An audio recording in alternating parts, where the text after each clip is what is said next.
వ్యాసాయ విష్ణురూపాయ వ్యాసరూపాయ విష్ణవే అంటే వ్యాసుడే విష్ణువు, విష్ణువే వ్యాసుడు అని. విష్ణుమూర్తి వ్యాసుడిగా అవతరించి 4 వేదములను సంస్కరించాడు. అది వరకు వేదం అంతా ఒకటిగానే ఉండేది. ఈయన దానిని 4 భాగములు చేసి ఒక్కొక్క భాగం ఒక్కొక్క బ్రాహ్మణ సంఘానికి అప్పచెప్పాడు. ఋగ్వేదం, ఆ ఋగ్వేదం చదివిన వాళ్ళంతా ఋగ్వేదీయులు.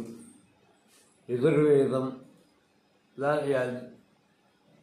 యజుర్వేదం చదివిన వాళ్ళంతా ఒక సంఘం.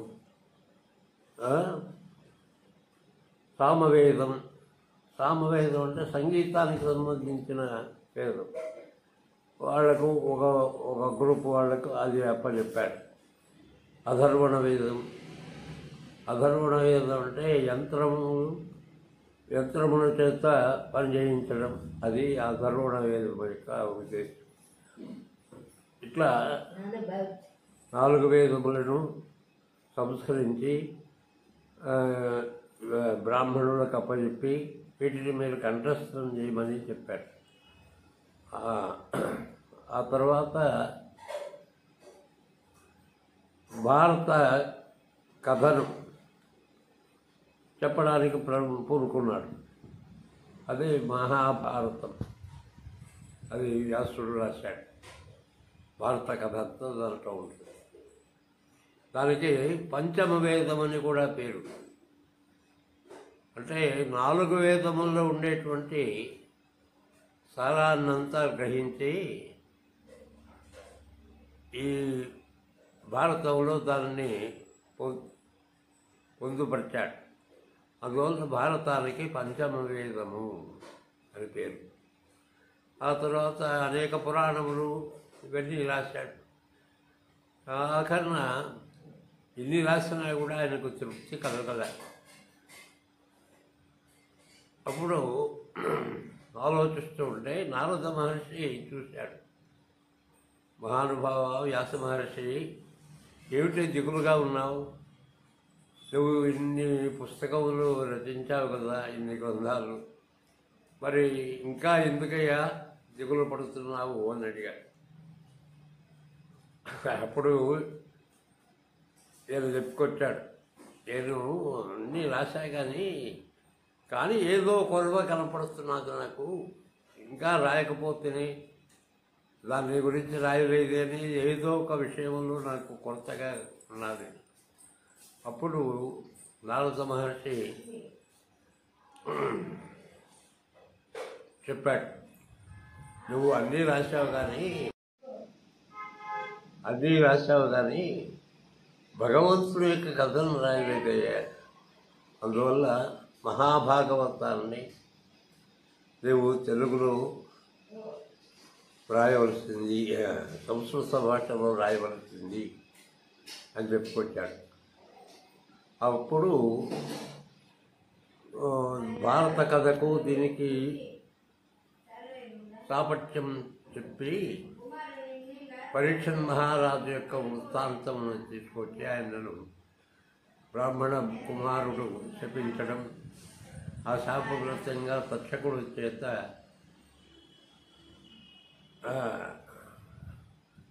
ఆయన తక్షకుడు కలిసి ఆయన మరణించేటట్టుగా శాపం పెట్టాడు ఆ బ్రాహ్మణ కుమారుడు. ఆ సందర్భంలో పరీక్షణ్ మహారాజు అడుగుతాడు, మరి భగవంతుడైనటువంటి శ్రీకృష్ణుడు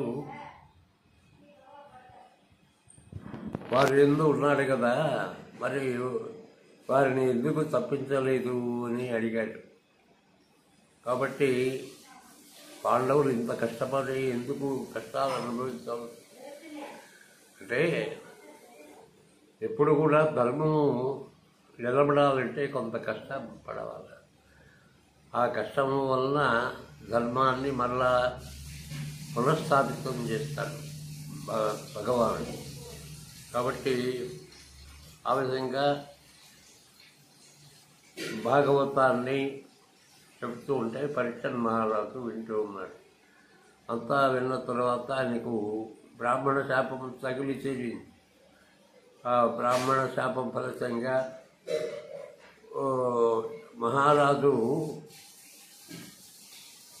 సముద్రంలో ఒంటి స్తంభం మేడ కట్టుకొని అక్కడ నివసిస్తూ వచ్చాడు. అక్కడికి పాము రావడానికి వీలైతే కదా, అందువల్ల అక్కడైతే నా ప్రాణానికి భయం లేదు అనుకున్నాడు.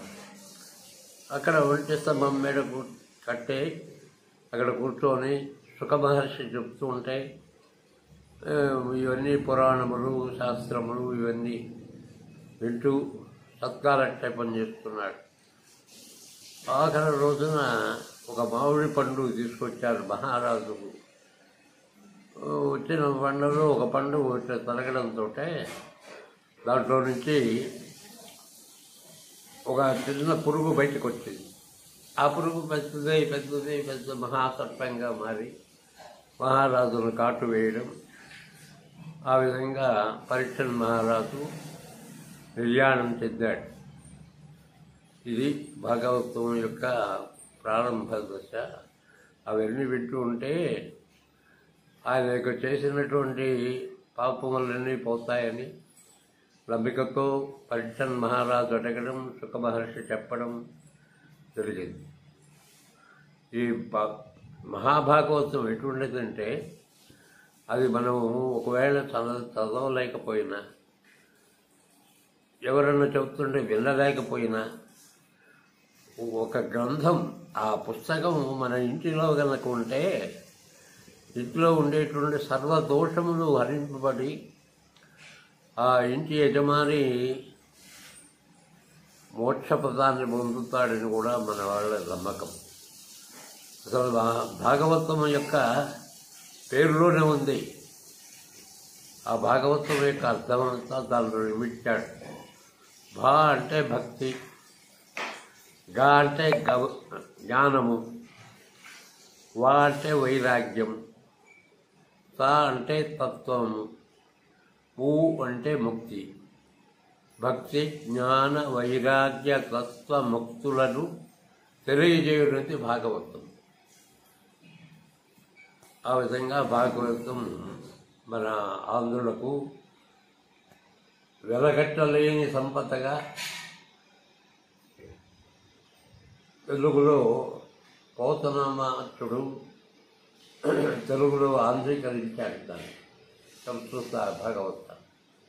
అది ఈనాడు మన యొక్క ఆంధ్రులకు తరుగులేని సంపదగా మిగిలిపోయి అది సంగతి. వ్యాసుడు అవతారం సాధించినటువంటి రోజు కాబట్టి వ్యాస పూర్ణిమ అని దానికి పేరు. అది సంగతి. అంతేనా?